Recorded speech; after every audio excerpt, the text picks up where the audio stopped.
আসসালামু আলাইকুম প্রিয় শিক্ষার্থীরা, তোমরা সবাই কেমন আছো? তোমরা অনেকেই কোশ্চেন করছো যে ভাইয়া এবছর ঢাকা সেন্ট্রাল ইউনিভার্সিটি ভর্তি পরীক্ষায় নতুন করে সিএসসি বা ইঞ্জিনিয়ারিং সাবজেক্ট ইনক্লুড করবে কিনা বা ল সাবজেক্ট নিয়ে ল সাবজেক্ট নতুন করে দিবে কিনা। সো আজকে এই বিষয়টা নিয়ে আলোচনা করবো, যা তোমার জন্য অত্যন্ত গুরুত্বপূর্ণ, যেহেতু তোমরা অনেকে এই বিষয়টা নিয়ে আমার ইনবক্সে নক করছো, যেহেতু আমার পেইড বেসেও অনেক স্টুডেন্ট আলহামদুলিল্লাহ ভর্তি হয়েছে, তোমরা অনেকেই জানতে চেয়েছো এই বিষয়টা নিয়ে। ঠিক আছে, সো আমরা জানবো পাবলিক বিশ্ববিদ্যালয় সিএসসি বা ল থাকবে কিনা, আবেদন শুরু এবং ভর্তি পরীক্ষার আনুমানিক কতদিন মতো সময় রয়েছে তোমার হাতে। সো সেই ক্ষেত্রে যদি আমরা চিন্তা করি, দেখো ডিসিউ অ্যাডমিশন, দেখো এই যে আমরা পাবলিক বিশ্ববিদ্যালয়, আমাদের এটা 7 কলেজ নামে অন্তর্ভুক্ত ছিল দীর্ঘ অনেক বছর, এটা এখন কিন্তু পূর্ণাঙ্গ পাবলিক বিশ্ববিদ্যালয় হয়ে গেছে, সব কিছু ওকে হয়ে গেছে। যেমন তুমি গুচ্ছতে যে 19টা বিশ্ববিদ্যালয় রয়েছে, 19টা বিশ্ববিদ্যালয় যেমন পাবলিক বিশ্ববিদ্যালয়, এখানে কিন্তু 7টা যে কলেজ রয়েছে, 7টা কলেজ কিন্তু পাবলিক বিশ্ববিদ্যালয়ে রূপান্তর হয়ে গেছে। দেখো আমাদের গুচ্ছে যে 19টা বিশ্ববিদ্যালয় রয়েছে, এর মধ্যে কিছু কিছু বিশ্ববিদ্যালয় নতুন বিশ্ববিদ্যালয় রয়েছে, ফ্যাসিলিটি কিন্তু খুব একটা যদি নাও পাও, বাট এই যে আমাদের ঢাকা সেন্ট্রাল ইউনিভার্সিটি মানে 7 কলেজে যে 7টা কলেজ রয়েছে, এখানে মোটামুটি ফ্যাসিলিটি তুমি কিন্তু অনেক অনেক ভালো কিছু পাবা এখানে, বুঝছো। আর এটার জন্য নতুন করে তোমরা জানো এবছর কিন্তু বরাদ্দ হয়েছে, বুঝছো। সো সেই ক্ষেত্রে দেখো এটা কিন্তু ডে বাই ডে অনেক ইমপ্রুভ করবে।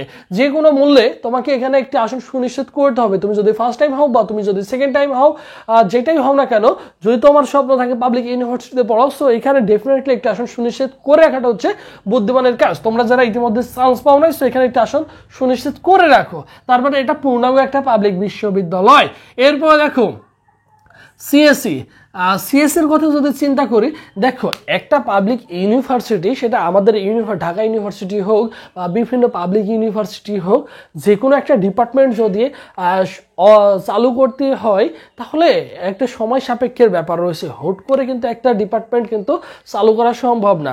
এই যে তোমাদের ল সাবজেক্টটা নিয়ে কিন্তু 2020 সালের দিকে কিন্তু গুঞ্জন ছিল 7 কলেজে ল সাবজেক্ট ইনক্লুড করবে এবং আরও কিছু সাবজেক্ট ইনক্লুড করবে, বাট তখন কিন্তু তারা যদি করতো তাহলে এখন কিন্তু ল সাবজেক্টটা অ্যাভেলেবেল থাকতো, বাট কিন্তু তখন তারা করে নাই, তখন কিন্তু তারা এই বিষয়টা নিয়ে কথাবার্তা বলেছিল। এখন দেখো সিএসসি, এই সিএসসি বা ল সাবজেক্টের কথা যদি চিন্তা করো, মোটামুটি এবছর তোমরা যারা ভর্তি হচ্ছ, অ্যাকচুয়ালি তোমাদের পাওয়ার সম্ভাবনা খুবই খুবই খুবই কম, কারণ এটা এক সময় সাপেক্ষের ব্যাপার এবং সিদ্ধান্তের ব্যাপার। নতুন করে একটা ডিপার্টমেন্ট মানে ল এর মতো এবং সিএসসির মতো ডিপার্টমেন্ট অন করতে হলে অনেক কিছু প্রয়োজন হবে, ল্যাব ফ্যাসিলিটি অনেক ভালো থাকতে হবে। সো সেই ক্ষেত্রে এটার জন্য তোমরা কিন্তু হয়তো পাবা না, বাট 2-3 বছর পরে যাওয়ার পরে দেখা যাবে যারা আসবে নতুন করে, তারা কিন্তু এই ফ্যাসিলিটিটা পেয়ে যাবে, কিন্তু অনায়াসেই পেয়ে যাবে। অনেকেই ভাবতে পারো যে ভাই এটা তো 7 কলেজ বা 7 কলেজ, এটা জাতীয় বিশ্ববিদ্যালয়ের মতোই ছিল 7 কলেজ।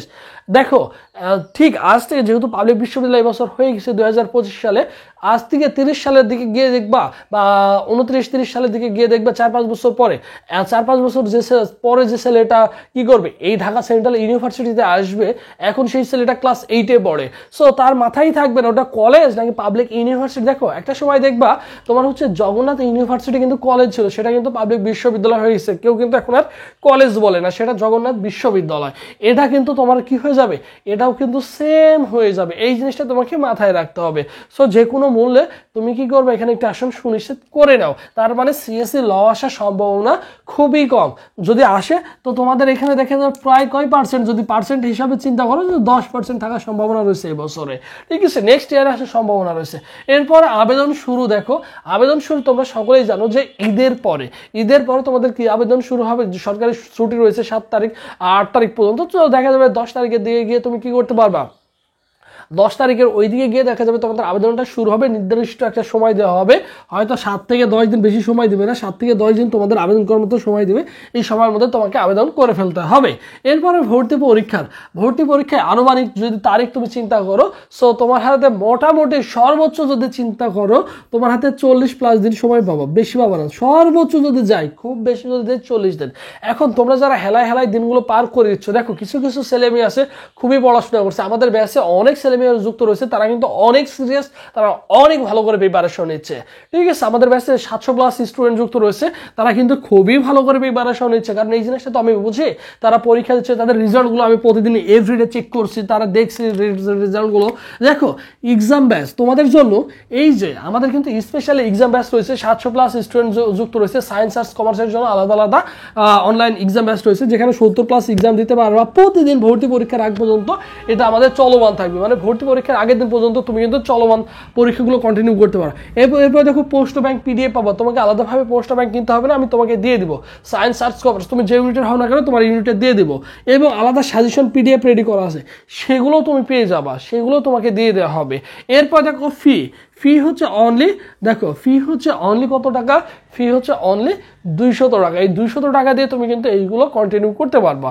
এবং ভর্তার প্রসেস দেখো 01727675241, এই নম্বরে 200 টাকা বিকাশ বা নগদ সেন্ড মানি করে এই নম্বরে হোয়াটসঅ্যাপে নক করলেই তোমাকে সকলের সাথে গ্রুপে অ্যাড করে দিতে হবে, বা তুমি যে সেন্ড মানি করেছো ওটার স্ক্রিনশটটা হোয়াটসঅ্যাপ গ্রুপে দিয়ে দিবা, দিয়ে বলবা যে ভাই আমি এ ইউনিট বা বি ইউনিট বা সি ইউনিট বিজ্ঞান মানবিক বা বাণিজ্য আমাকে ওই গ্রুপে অ্যাড করে দেন, তাহলে তোমাকে অ্যাড করে দেবে। যেহেতু প্রতিনিয়ত অনেক ছেলেমেয়ে কি করছে, ভর্তি হয়ে যাচ্ছে আলহামদুলিল্লাহ।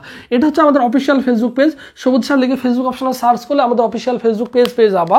আমাদের ফেসবুক পেজেও যোগাযোগ করতে পারো, যে কোনো প্রবলেম ফেস করলে। প্রায় 58,000 মতো ফলোয়ার রয়েছে পেজে, তুমি চাইলে এখানেও যোগাযোগ করতে পারো, কোনো সমস্যা নাই নিঃসন্দেহে। সো মোটামুটি একটা তোমার ধারণা জেনারেট হয়ে গেছে যে আসলে আমাদের যে ব্যাচটা খুব সুন্দর করে স্মার্টলি রুটিন একটা রেডি করা আছে, রুটিনে যে টপিকগুলো ইনক্লুড করা আছে, এই টপিকগুলোই তুমি যদি সুন্দর করে পড়তে পারো ডেফিনেটলি ভালো কিছু করা সম্ভব।